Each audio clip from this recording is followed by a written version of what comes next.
Matthieu, chapitre 20. Matthieu, chapitre 20.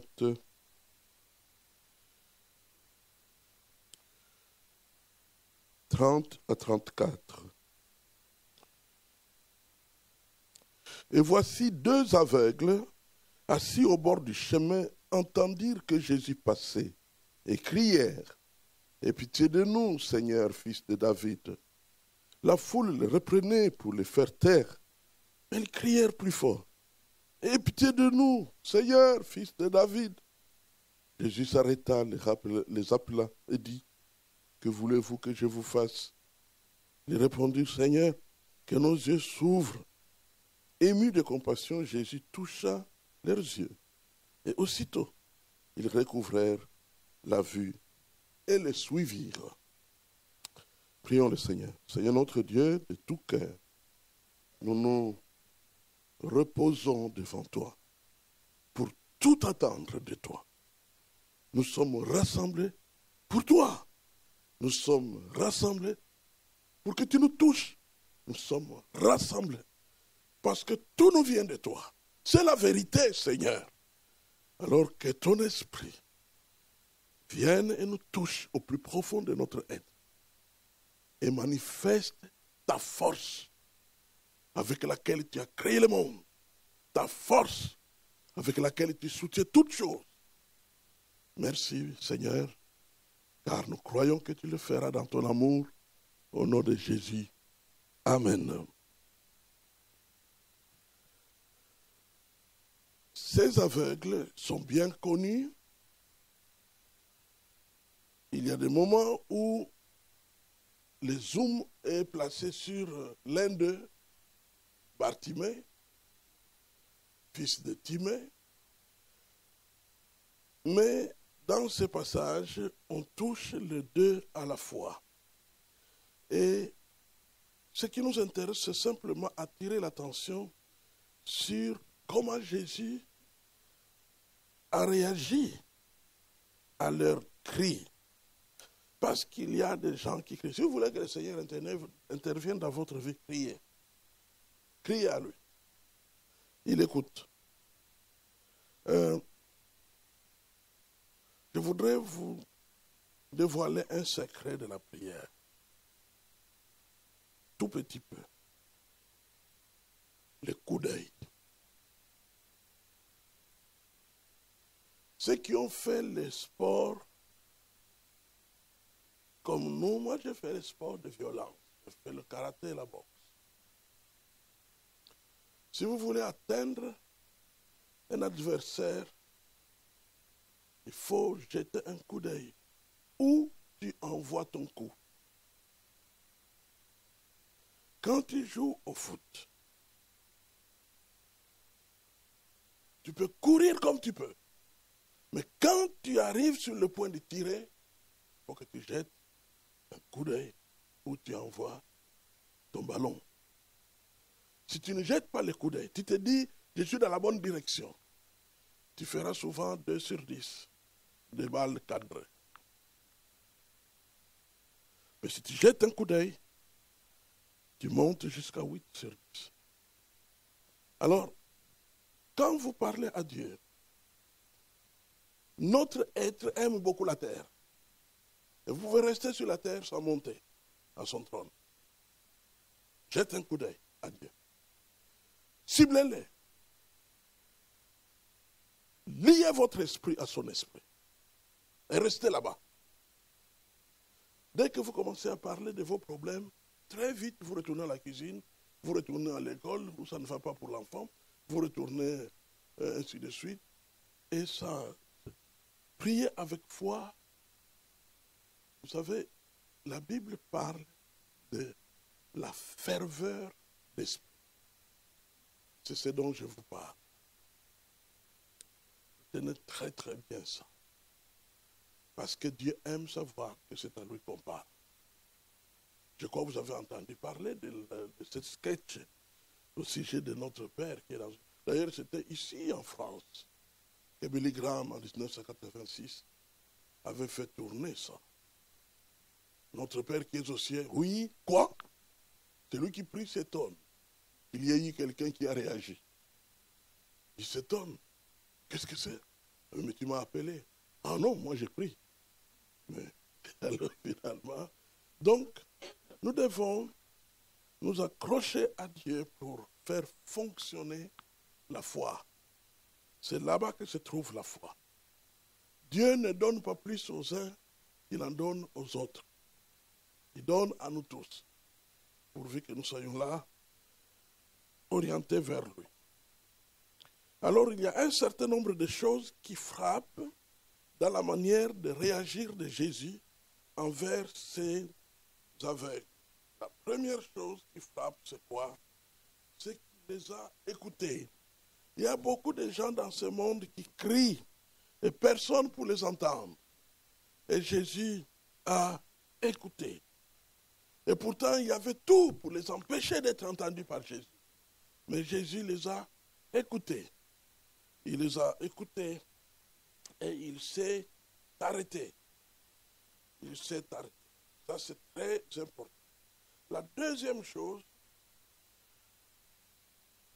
savoir arrêter ce que vous faites lorsqu'il y a des gens qui crient, lorsqu'il y a des situations qui réclament l'intervention de nos prières. Savoir arrêter. Si vous voulez être utilisé par Dieu, exercez-vous à arrêter ce que vous faites d'important pour vous focaliser sur les devoirs que Dieu vous donne.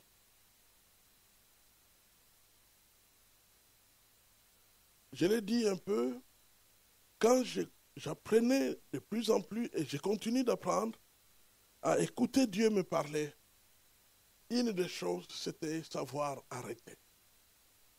Un jour, j'ai eu un songe, c'est dans ce songe que Dieu m'a parlé. Il y avait beaucoup de problèmes à l'église, j'avais un très très bon collaborateur, il était très compétent, et il était tellement bien compétent et conscient de son succès qu'il était convaincu qu'il était mieux que moi. Et ça créait un peu de difficultés dans la maison. Et j'ai commencé à me poser des questions. Que dois-je faire? Et dans les songes, je sortais de notre temple, notre ancien temple.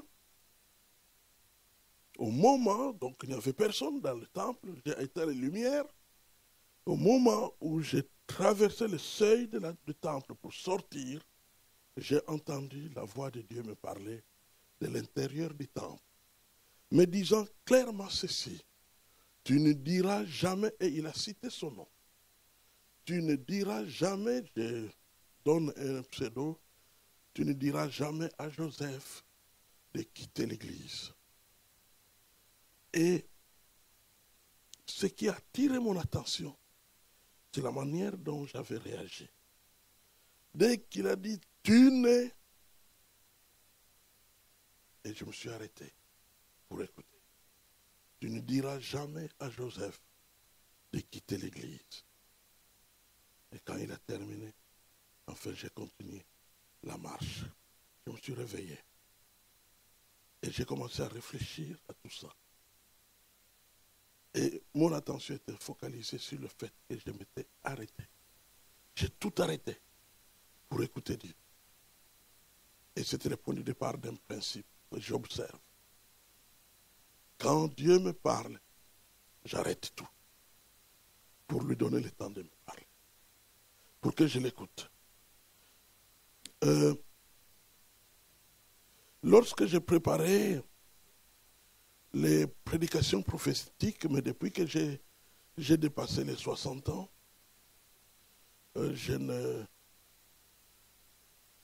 ça n'arrive plus beaucoup.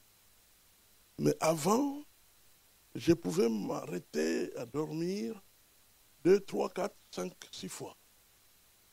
La nuit de vendredi à samedi, samedi à dimanche.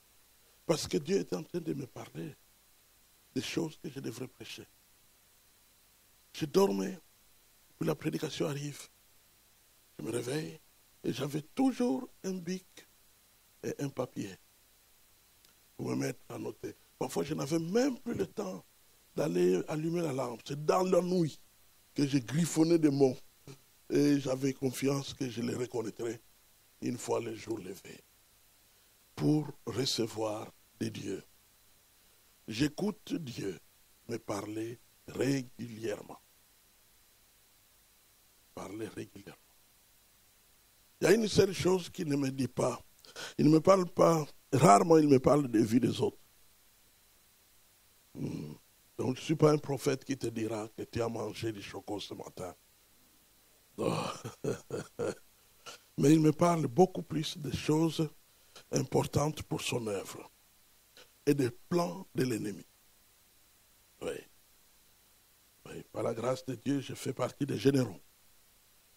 Nous recevons des stratégies de guerre pour protéger l'Église du Seigneur, pour connaître ce que l'ennemi a l'intention de faire contre les nations et comment anticiper les attaques contre lui, comment les lier, comment l'empêcher de faire ce qu'il veut faire. C'est une dame, elle est déjà dans la gloire, qui avait eu cette vision-là. Elle est venue à l'église, et puis à la fin du culte, elle m'a approché. Elle m'a dit, mais pourquoi vous n'êtes pas comme les autres chrétiens que j'ai vus ici? Je lui ai dit, qu'est-ce que vous voulez dire? Elle m'a dit, mais vous êtes habillé comme un général. Voilà, c'est comme ça que la chose est venue. J'en ai pris conscience et j'ai commencé à comprendre comment le Seigneur pouvait intervenir avec puissance pour libérer les captifs. Oui. Je n'utilise pas l'assemblée pour faire la délivrance. Je fais la délivrance comme un moyen de cure d'âme. Cure d'âme. Individuelle. Alors là, on prend le temps qu'il faut pour nettoyer tout ce qu'il faut nettoyer. Oui. Pour nettoyer ce qu'il faut nettoyer. C'est très important.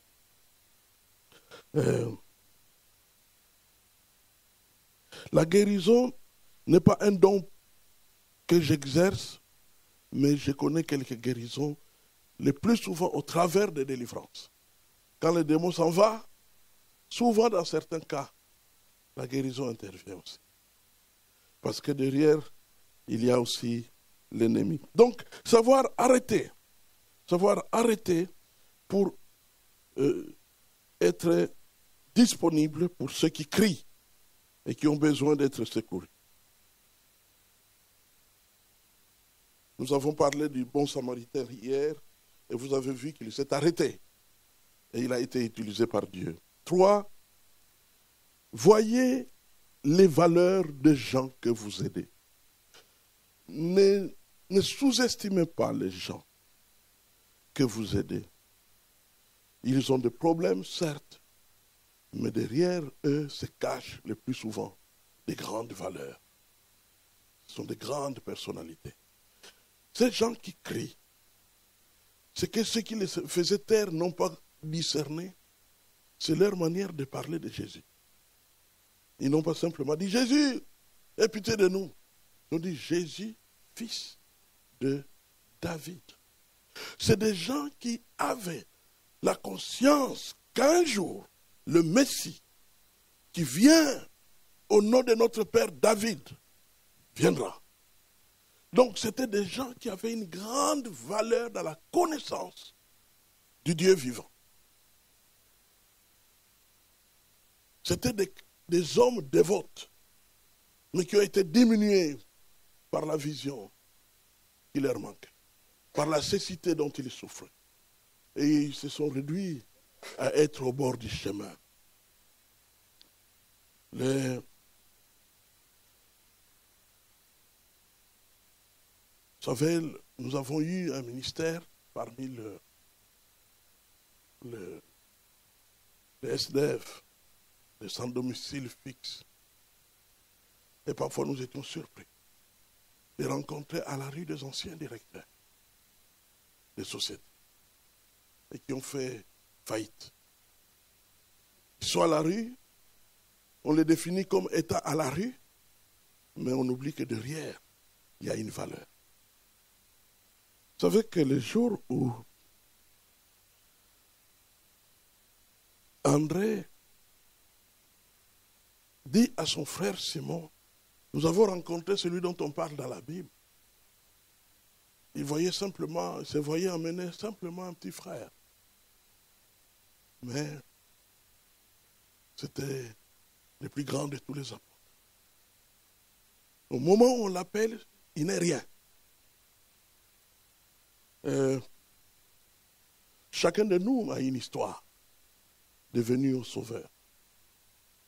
Quand on est venu me parler du Seigneur, je l'ai dit lors de mon témoignage le soir où je suis venu, j'avais des petits plis dans la poche, des chanvres pour fumer.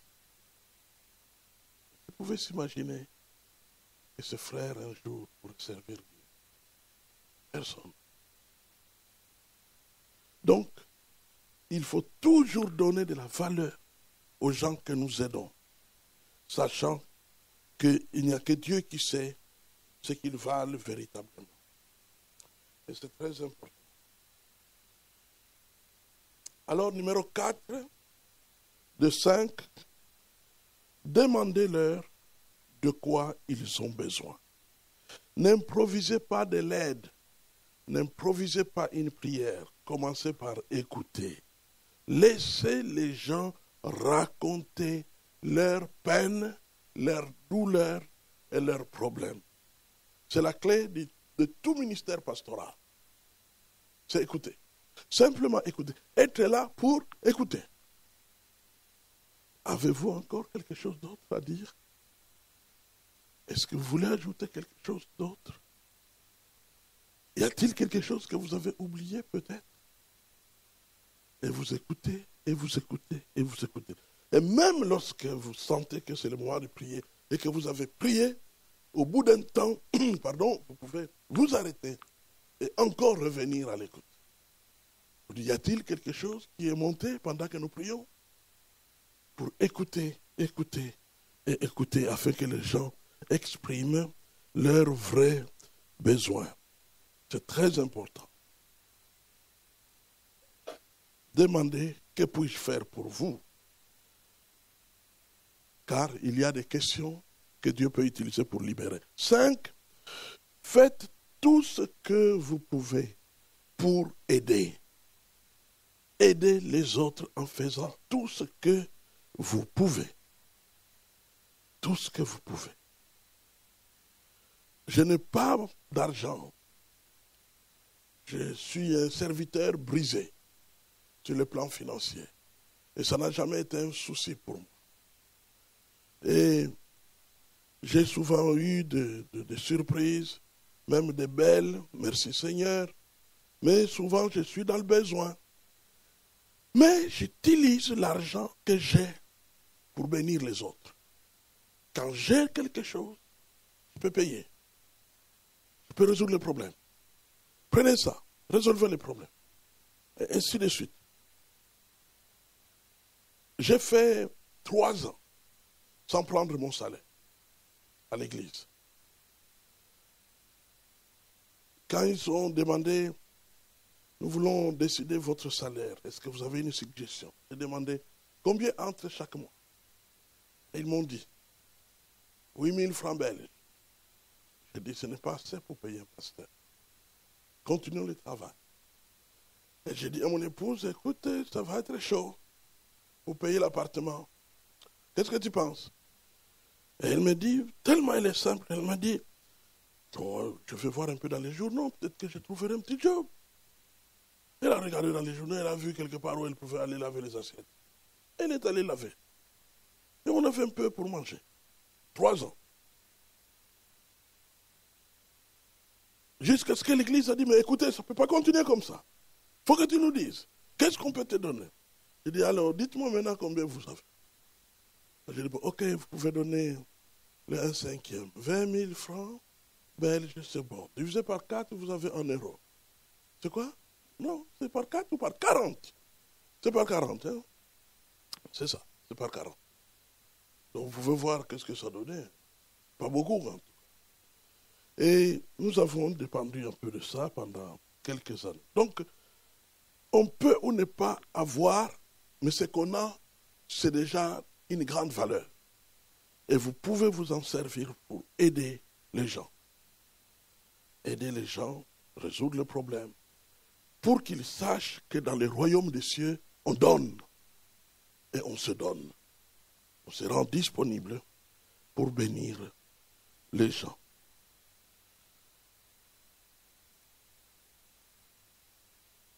Que puis-je faire pour vous? La réponse littérale en grec, nous sommes dans la nuit et nous voulons voir. Nous sommes dans la nuit et nous voulons voir.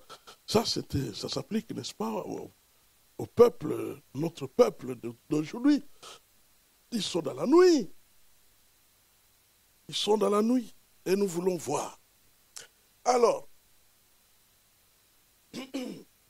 quels sont les gens que nous pouvons aider? Juste donner une petite liste des gens sur lesquels nous devons porter particulièrement notre attention. Numéro 1, voyez ceux qui sont dans les besoins et proposez votre aide.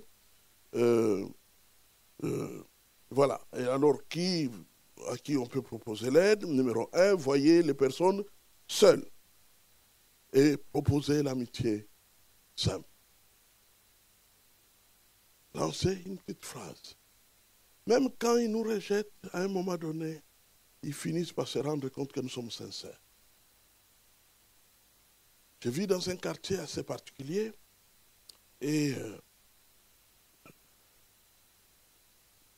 il y a des gens qui ne me saluent pas. Et pourtant, on y est depuis plus de 10 ans. Pas de problème. Quand moi je passe, je regarde ailleurs. Et puis un jour, Paul réagit. Et puis, quand j'entrais dans la voiture, Paul, on est devenus de bons amis. Je repose au ciel. Depuis quelques mois, ça m'a fait très très mal de le voir partir. La mort, Dieu le sait, nous ne l'aimons pas. Mais bon, elle sera là. Et les plus courroucés de tous, qui promenait toujours son petit chien, il a fini par réagir. Surtout quand les attentats ont commencé. Je crois qu'il s'est dit, l'amitié c'est important. Et il a commencé à me saluer. Et maintenant, ça devient vraiment... Il faut y aller. Les personnes seules, il faut vraiment les approcher. Alors, voyez les personnes seules, et puis, voyez les gens amers. Et soyez assez proches d'eux. Pas pour parler, juste proches. Est-ce qu'on peut vous aider? Le jour où vous irez en vacances, vous pourrez toujours arroser les fleurs, vous savez. Et ainsi de suite. Parce que nous devons être les seuls de la terre. Voyez ceux qui ont échoué et aidez-les à repartir. Nous sommes dans une époque où quand quelqu'un a échoué, il faut l'enterrer.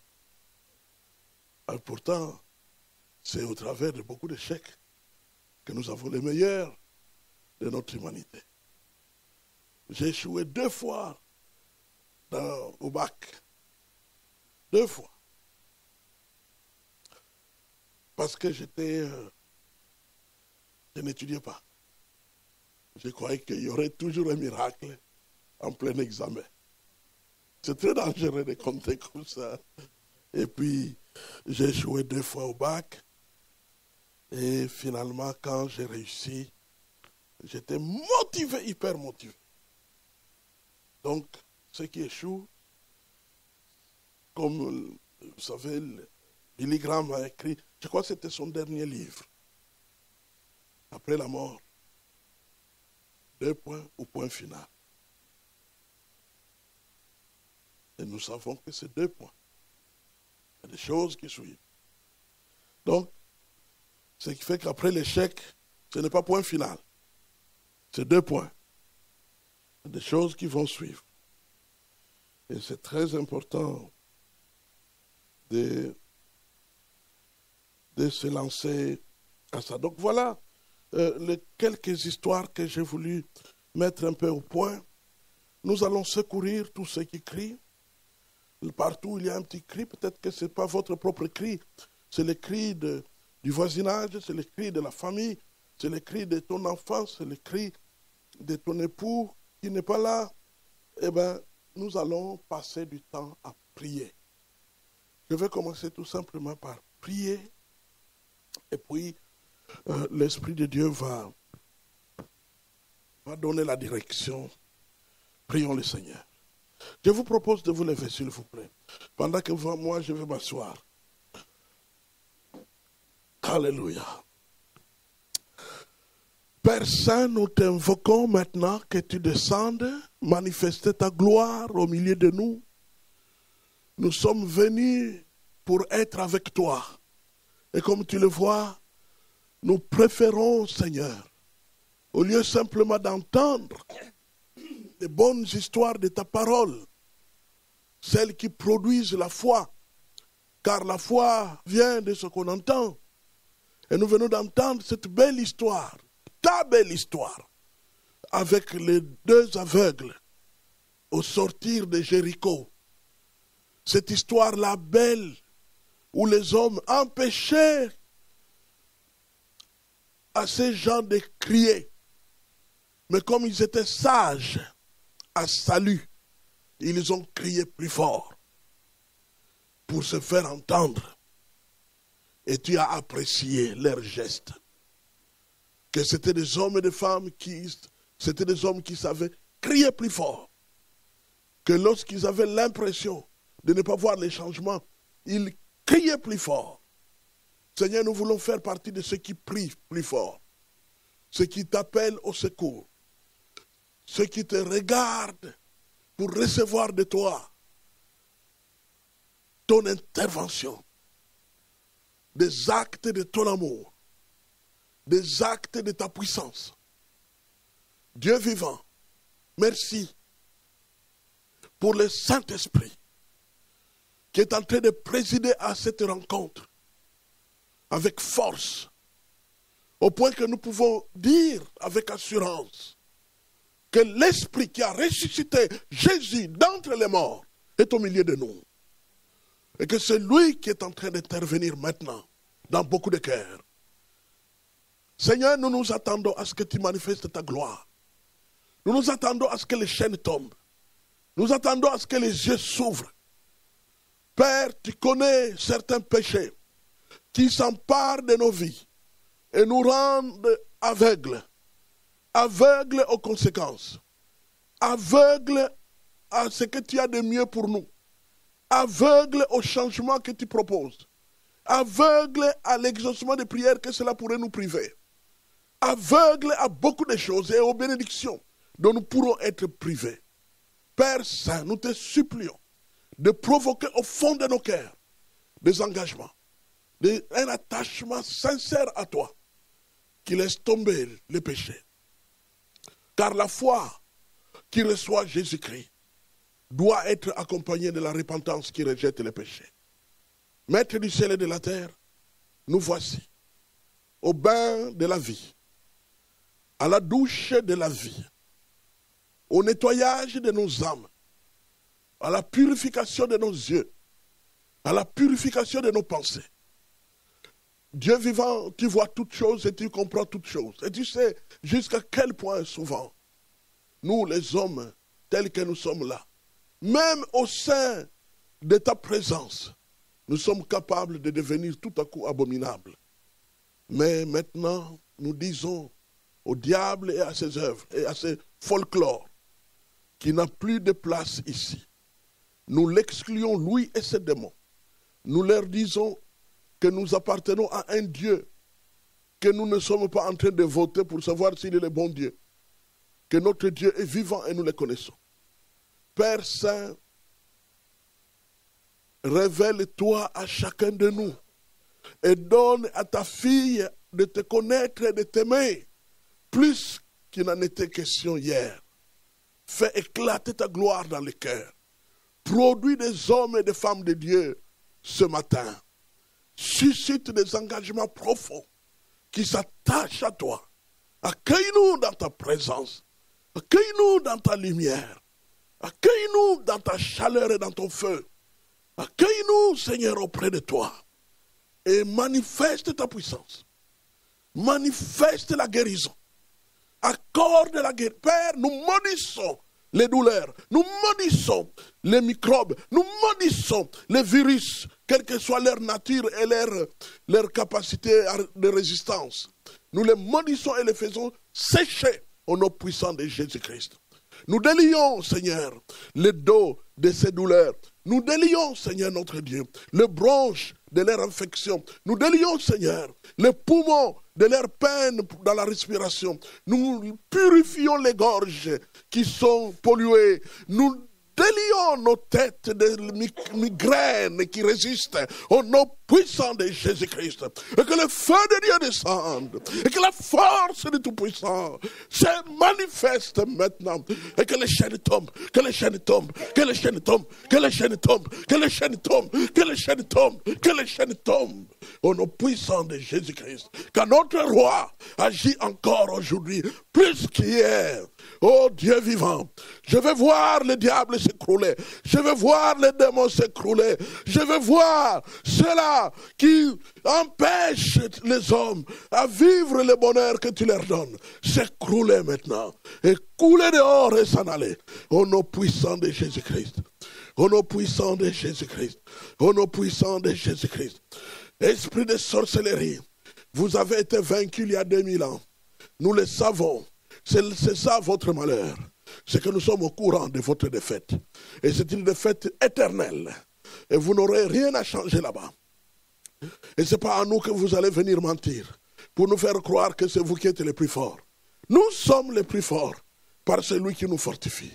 Vous êtes vaincus au nom puissant de Jésus. Vous êtes vaincus au nom puissant de Jésus. Vous êtes vaincus au nom puissant de Jésus. Nous détruisons vos envoûtements. Nous détruisons vos ensorcellements. Nous détruisons vos œuvres. Les malédictions que vous avez provoquées sont anéanties maintenant. Au nom puissant de Jésus. Nous proclamons le feu de Dieu dans cette maison. Et que le feu descende. Un incendie est libéré au nom puissant de Jésus. Et que les anges se mettent en position.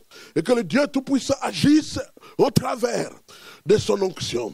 Au nom puissant de Jésus-Christ, recevez la vie, recevez la libération, recevez la guérison, recevez la purification, recevez le salut, recevez l'engagement, recevez la victoire, recevez la force, recevez, voyez votre vie être transformée, voyez votre vie être guérie, voyez votre vie être touchée par Dieu, voyez votre vie être totalement révolutionnée, parce que le Dieu vivant est là, il vient à notre secours, il s'est arrêté, il avait peut-être d'autres choses, mais il s'est arrêté. Il s'est arrêté car nos cris sont arrivés jusqu'à son cœur. Nos cris sont entendus par notre Dieu. Oh Dieu, tu écoutes les cris de tes enfants. Merci Seigneur d'intervenir maintenant au nom puissant de Jésus. Regarde les foyers malades. Regarde les conflits qui perdurent. Et ramène la paix. Ramène l'entente. Ramène l'esprit de pardon. Ramène la libération au nom puissant de Jésus. Papa céleste, tu nous aimes d'un amour éternel et nous te le rendons en t'aimant en retour pour t'offrir nos cœurs comme un sacrifice vivant, saint, agréable à toi. C'est cela le culte que nous te rendons aujourd'hui. Nous nous donnons nous-mêmes à toi. Au nom puissant de Jésus-Christ. Au nom puissant de Jésus-Christ. Au nom puissant de Jésus-Christ. Au nom puissant de Jésus-Christ. Au nom puissant de Jésus-Christ. Au nom puissant de Jésus-Christ. Au nom puissant de Jésus-Christ. Au nom puissant de Jésus-Christ. Au nom puissant de Jésus-Christ.